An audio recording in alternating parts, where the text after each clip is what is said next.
السلام علیکم دوستانو، تاسو ته چې په دې سکرین باندې دا نوجوانان ښکاري، دا ویډیو ښکاري، دا هغه مسافر دي. الله اکبر، چې د کلي نه ورته دې مسافرو ته دا خلک وایي تا وایي په مسافرۍ کې څه وکړه، تا خو وایي بس تللی هلته دا لوپریانې دي او پیسې نه رالېږي او دا څه وکړه. نن د دې وروڼو تابوتونه چې لاړه که نه، نو دیو هغه خپلې فیملیانو له هغه خلکو له جواب ورکړو چې مونږ تاسو دپاره هغه وکړو چې خپله ځوانیم خاورې کړه ستاسو د بهتر مستقبل دپاره.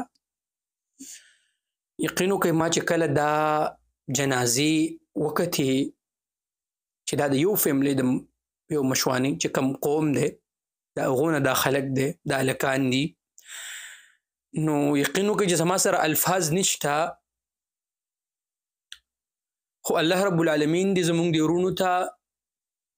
په جنت الفردوس کې اعلی مقام ورکړي او انشاءالله دوی د رزق حلال دپاره راغلي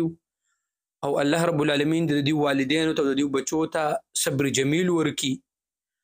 او په دې ویډیو کې زما د هغه مسافر وروڼو دپاره یو پیغام دی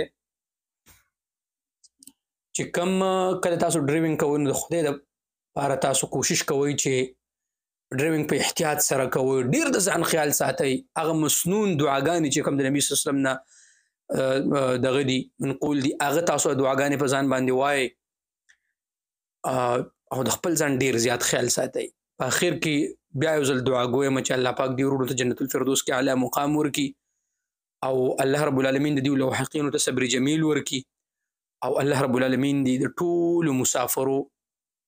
حامي و ناصر شي او الله دې د ټولو مسافرو حفاظت وکړي. مننه.